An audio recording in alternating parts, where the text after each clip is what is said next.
If you see someone standing in a doorway at night, don't call out. Don't walk closer. Cross the street.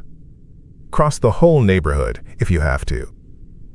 It started late, the kind of late where the street is empty and you hear your own footsteps and nothing else. My brother and I cut through the municipal building on Broad because it saved 10 minutes. He'd shown me the trick years ago. The outer doors stayed unlocked, even after dark. The corridor smelled like old mop water. Fluorescent lights clicked and hummed. One tube flickered hard and threw that sickly blink on the floor like a heartbeat. We walked steady. It was cold out. A draft moved down the hall, a long, thin wind that slid under my jacket and up my back. At the far end, a fire door stood open on a stairwell. Someone had wedged it with a gray rubber wedge. The gap looked like a mouth with one corner jammed. And in that mouth, filling the frame, someone stood. He took up the whole doorway. Shoulders to the metal, head near the top. I couldn't make a face in that dark. Just a shape, not a coat on a hook. It felt like he leaned in the frame like he owned it. I don't know why, but that's how it felt. I stopped. My brother stopped too, half a step behind me, like he always did when he let me take the first look. "Hey," I said. My voice sounded thin in the long hall. "You good?" No answer. A hinge creaked. He shifted once. Not forward. Just a shift. A tiny roll through the shoulders. "Don't," my brother said, low, behind me. He touched the back of my arm. "Don't start with people at night. Come on." I didn't argue. We backed up together, step by step, not turning our backs fully until we hit the exit doors we came in. The cold outside hit my face like a slap. I looked back through the glass. That fire door sat there, open.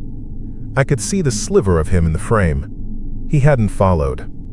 He hadn't moved. Or I couldn't tell if he did. The fluorescent light flickered once and then held steady, and we walked home the long way with that feeling stuck between my shoulder blades.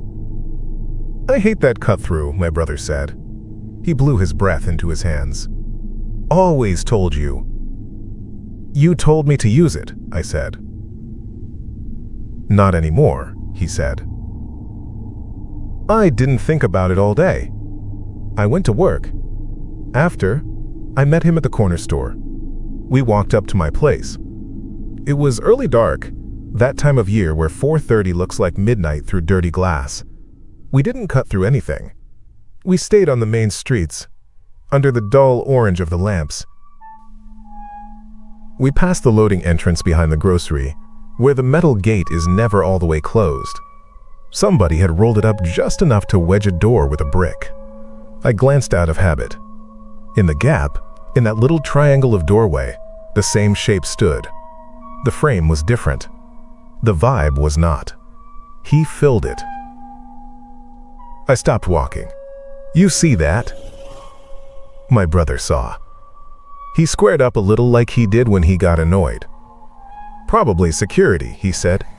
He didn't sound like he believed it. He took out his phone. "Hold up." He held the camera up. The screen was open. He got the figure in the little white square. His thumb hovered. I watched the shape in the doorway. No movement. No sound. My brother tapped. His phone froze. The screen hung on this blurred gray. His thumb jabbed again. Nothing. He cursed. He shook it. "Do yours." I pulled mine out. The cold made my fingers dumb. I got the camera open. I raised it, and the instant my screen lined up with the opening, there was a jaw snap of metal. The doors slammed from inside, the hinge popping so loud it felt like something grazed the tip of my nose even though I was a yard away. Air hit my face. A cold slap through that gap, like the building exhaled on me. I cracked a Jesus, without meaning to. My brother flinched back. The brick that had held the door flew out and rolled across the concrete like a knocked tooth. We stood there looking at a closed door. My camera app had frozen too, mid-pixel smear, a weird gray that didn't look like anything. It took a full minute for it to unfreeze. There was no photo saved. "You saw it," I said. "I saw a guy," my brother said. He rubbed his jaw. "I saw a guy close a door." "Nobody touched it," I said. "Let's go," he said. We went. We laughed about it for an hour like two people trying to not talk about the thing on their minds. I slept badly. I dreamed I was walking into my own apartment and the door wouldn't shut because something held it with 2 fingers. We both saw him again the next night. It was at the gas station on Ridge. We went in for chips and something to drink. The bells on the door chirped. The place was bright in that tired way. The clerk leaned on his elbows. Fluorescents ticked. We paid. I pushed the door to go out and the glass moved and then stopped. Right outside, dead center in the doorframe, he stood. A flat shape in a flat light. I saw myself reflected over him. That black, wherever his face should be, made my scalp pull tight. "Go out the side," my brother said. He tried to move me with his hand. The bells chirped again when I bumped the door. The figure didn't come in. He never stepped over. He filled the frame. He made the frame. We turned left, toward the other door by the lottery machines. As we walked, a car screamed through the front lot so fast it caught air over the bump. It would have cut us off. It would have hit us if we were exactly where that first door let you out. The driver honked late and kept going. My brother swore. He shot a look back at the first door. It was empty now. The shape was gone. "That guy," he said, "that guy is messing with us." Did he just? I didn't finish, because I didn't know what I was asking. We tried to shake it. We went to the laundromat on Myrtle because we had to. My brother didn't want to wait a week with damp clothes. He didn't want to sit at my place and stare at the front door. We hauled our bags in. Machines thumped. Warm air rolled off the dryers. The 2 front doors were those glass ones that stick and scream if you don't pull them right. One was propped with one of those yellow wet floor signs that had lost its letters. Cold air slid under it, along the tile. I felt it on my ankles. I saw the shape in the door. He stood in the outer frame, slim between the stickered glass. I felt that hair raise. I didn't say anything to my brother. He followed my eyes and his mouth went thin. We didn't say his name because we didn't have one. "We're not doing this," my brother said too loud. He went to the inside door and flipped the little hook latch that catches for nights. It's not even a real lock. It's a chain that keeps drunks from walking in it closing. He let the inner door swing shut on it, so the outer door and the inner door made that little vestibule box. The chain caught. The door bounced and made a metal rattle through the frame. "Now what?" I said. My voice cracked. I hated it. "We call," my brother said. He took his phone out and dialed 911. We both listened to his ear. The line picked up, then went flat. Then I heard a cheerful recorded voice say, "Stay on the line," followed by the worst little sax riff of hold music I'd ever heard. It made me feel like I had bugs under my skin. "Don't hang up," he said. "Don't. Hello? Hello?" I looked at the outer door. The figure in that frame didn't move. He stood like he'd grown there. The yellow sign under it rattled from the draft. The cold got stronger. I felt it go up the leg of my jeans. The chain on our side went tight for a second, like something pushed the door just enough to test the slack. The whole building hummed. The fluorescent above the soap machine flickered and cut and came back.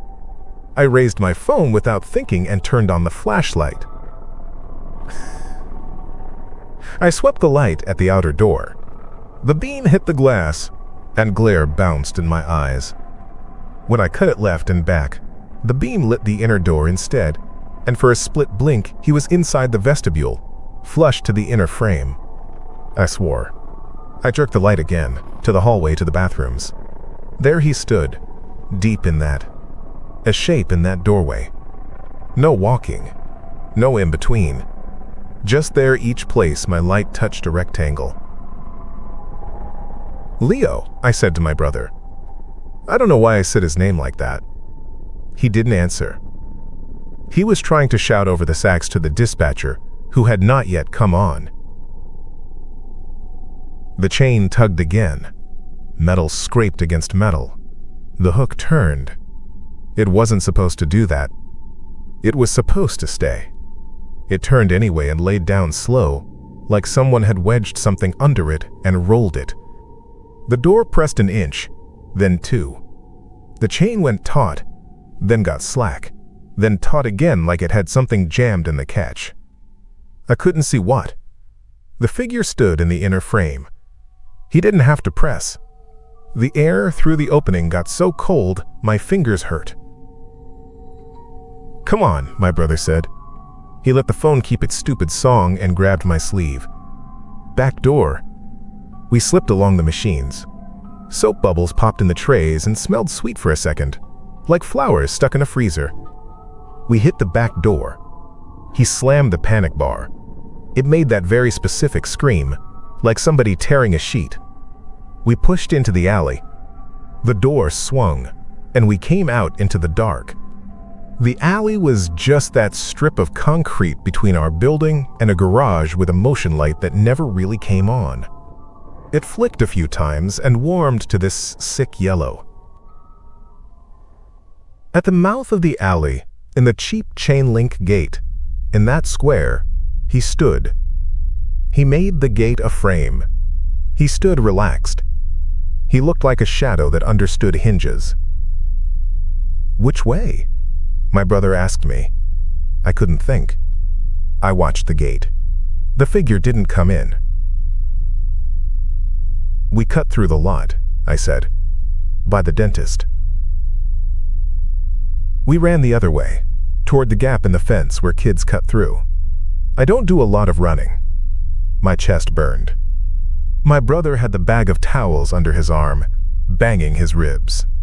We came out into the lot and into light for 2 strides, and for those 2 strides it felt almost normal, like we were just 2 guys doing something stupid for a laugh. We hit the sidewalk for our street and came up on our building. The front door is that old heavy wood with the deadbolt that sticks unless you hit it up and then down.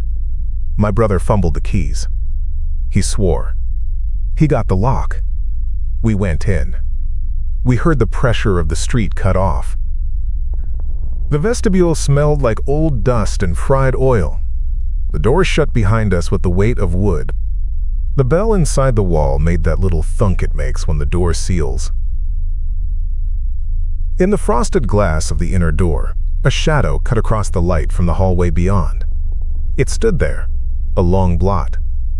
I thought it was a neighbor at first, just someone coming down. But the shape didn't move, and when the hall light flickered, it stayed flat black while everything else pulsed. "Elevator or stairs?" my brother asked. His voice sounded wrong, like he smothered the top half of it. "Stairs," I said. The elevator door was open on 2. I could see it from the little window, and the inside was dark. "No, thanks." We pushed the inner door open. As soon as I touched it, the cold came through, a draft like a hand down my shirt. On the hall floor, I saw a wet shine where somebody had tracked in slush. Under the door to the super's closet, a strip of light burned. We started up the stairs. The door to the stairwell is the kind where the hinge sounds like a groan. It did. It was louder than it should be. It made me think of the municipal hall hinge. It made my back go tight. We turned up to the second floor landing and I looked down. Under the door to the cellar was a shadow that looked like shoes at first. When I looked longer, It looked like nothing, just a lay of dark. At our floor, our hall had that stutter light. It lit, then stuttered, then lit.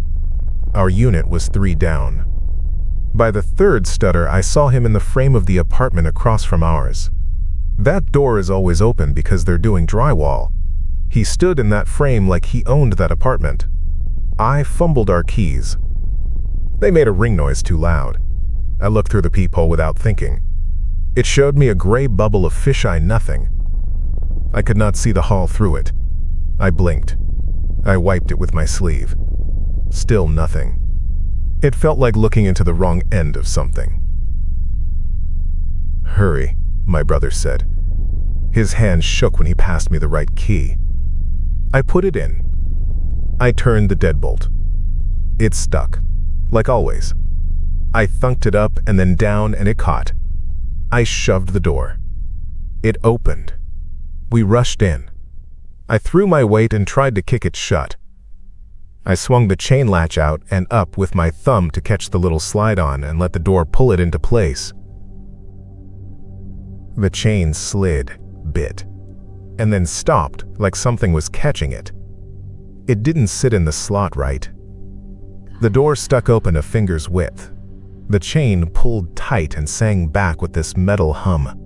A cold, light line cut across our entry. A draft came through that slice like a mouth breathing. "Push," my brother said. He leaned a shoulder. The door leaned back at us, like it had a shoulder too. I felt the hinge flex. I heard it, that dry creak. The chain dug into the brass catch and then lifted, like something slid under it. There was a spit of metal, that bright scrape that means you're destroying the screw head. It moved anyway. The chain rose and then dropped. It wasn't coming out. It was wedged. It held the door open at that finger's width. I could feel the cold off whatever was on the other side. I looked through the peephole again. Nothing. Not even the light of the hall. I pressed my eye hard and saw my own eyelash in the reflection. I saw gray in a circle, and that's all. "Call now," my brother said. I dialed. It rang. It went silent except for a hiss. Then the recording. Then that stupid sax riff again. I wanted to throw my phone. I wanted to stick it into the crack and let the door eat it. "Hello," I said into nothing. "Hello? Hi. There's a man outside our... Hello?" The line cut. My phone showed me a call had started and then ended. It asked for feedback on my emergency call. I swore.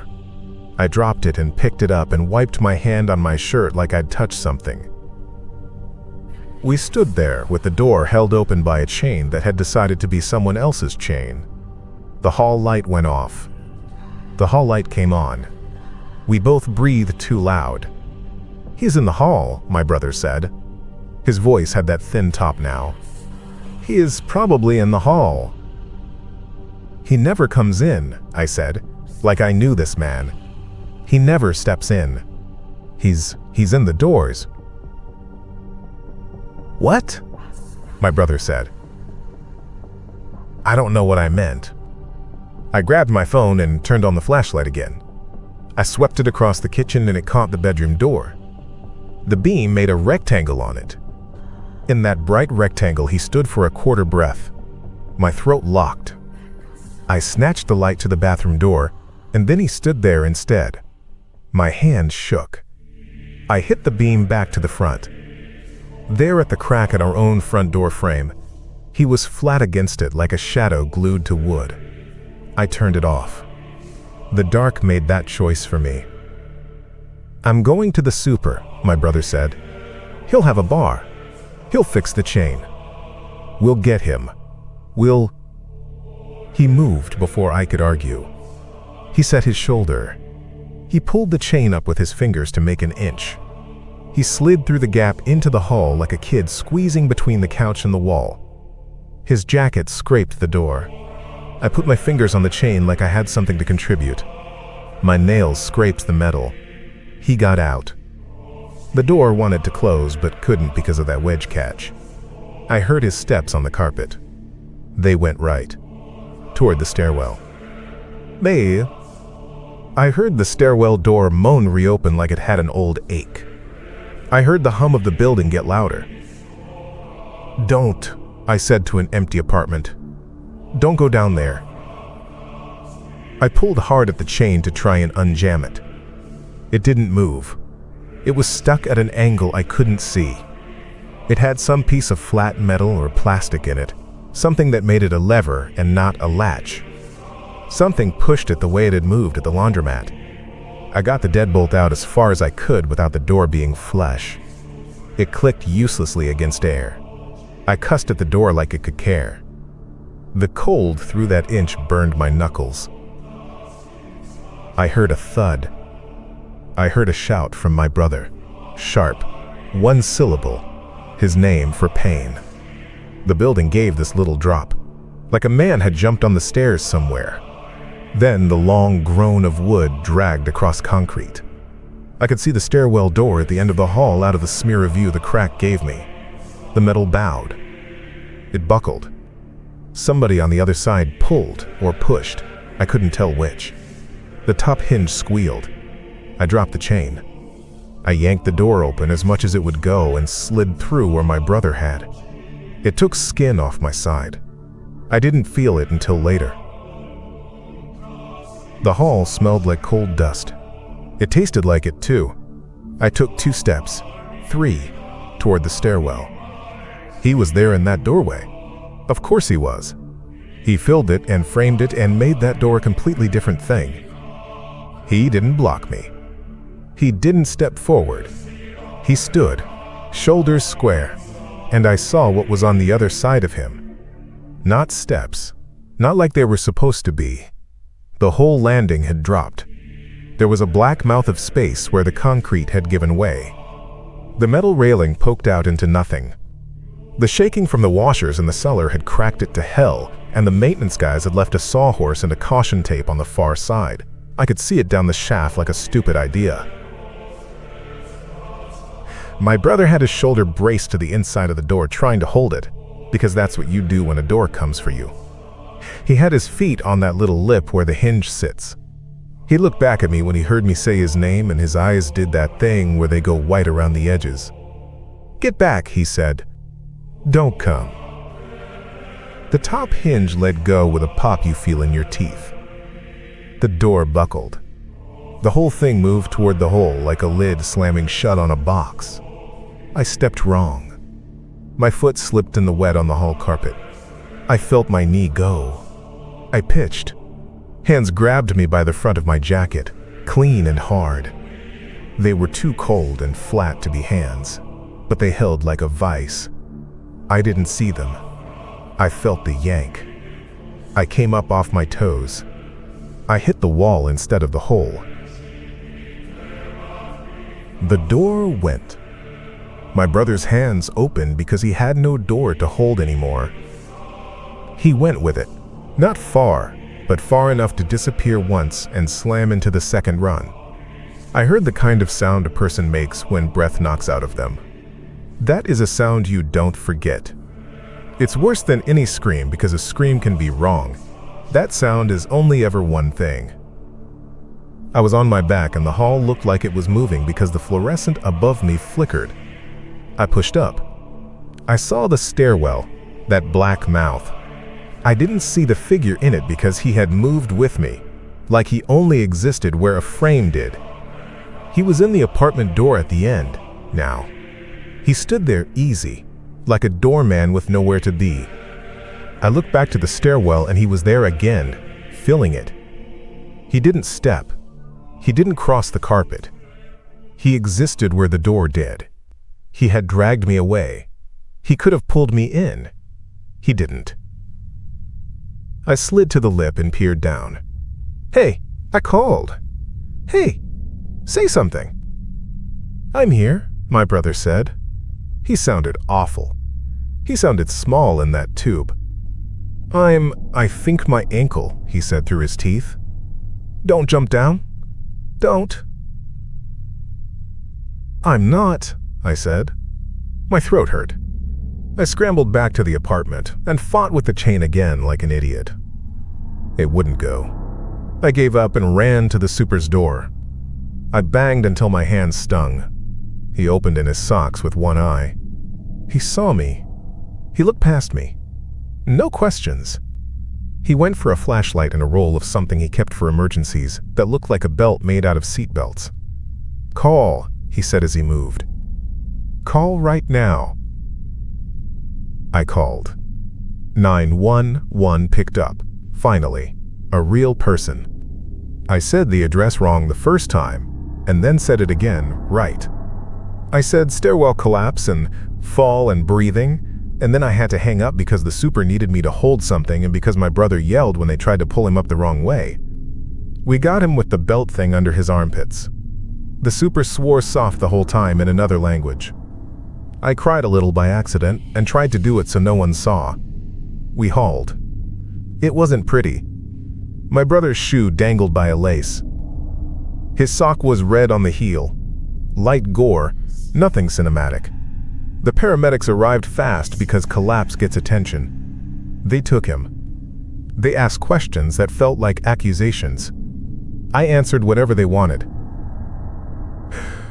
After they were gone and the ribbons of caution tape were across the stairwell and the super was yelling into his phone about violations, I went back into my apartment. I don't know why. I just wanted to shut the door. I wanted to do that ordinary thing. Slide the chain over. Throw the deadbolt. Make the door be a door again. The chain was easy now. Whatever had wedged it had unwedged. It swung lazy and hit the wood with a little click. I shut the door. I slid the chain. It rang in the slot and set. My hands shook. I turned the deadbolt and it went in smooth for the first time in 2 weeks, like the hole had been filed. I leaned my head against the door and listened. I heard the building groan like an old stomach. I heard sirens far. I heard my own breath. I think about the doors we almost walked through. The first night at the municipal building, that wedge on the fire door had a reason. All that cold air rushing past us meant something open down there. The grocery loading door slammed inches from my face. The gas station car. The laundromat chain. That little trick with the hook. The way he wouldn't cross a frame. The way he dragged me away when the hinge blew. He was there each time I put my foot toward a doorway that had something wrong in it. He could have dragged me into the wrong every time. He didn't. He saved only me. He let my brother fall. Or maybe he couldn't reach him because my brother was the one who pushed into the frame. I don't know. And I hate that I don't know. I hate that when I close my eyes, I see him every time I glance at a doorway. I flick my phone light at rooms I've lived in for years and hold my breath when the beam hits a rectangle. I look through the peephole and get that gray nothing and stand there like an idiot until I laugh out loud at myself. I hear a hinge complain and taste metal. They put up a heavy bar across the stairwell now. The super says the whole landing was dust. He says he's been telling them. He says we were lucky. He said it about 10 times, like he wanted it to be true and not just something people say. My brother wears a boot and limps and pretends it's fine. He doesn't cut through anything. He glares at doorways like they insulted him. He ignores my calls sometimes. When we talk, we don't talk about the parts one shouldn't have lived through. We talk weather and rent and how the food truck at the corner changed hands. He jokes about me being dramatic. He says I wanted a story. I say nothing. I'm not sure what story I have. If you stand with your face too close to the peephole, your eyelashes brush it, and it feels like something on the other side touched you back. I don't do that anymore. I keep my palm flat on the door and feel the cold through it. I listen. I don't call out. I don't walk closer. Sometimes, when I get home late and I lock up fast, the chain I slide still swings a little. It taps the wood, and makes that soft metronome, back and forth, like someone just now took their fingers off it. And I ask quiet in my head, because I don't want to say it out loud and have it hear me. Why me? And I don't get an answer but the little click, the chain latch still swinging.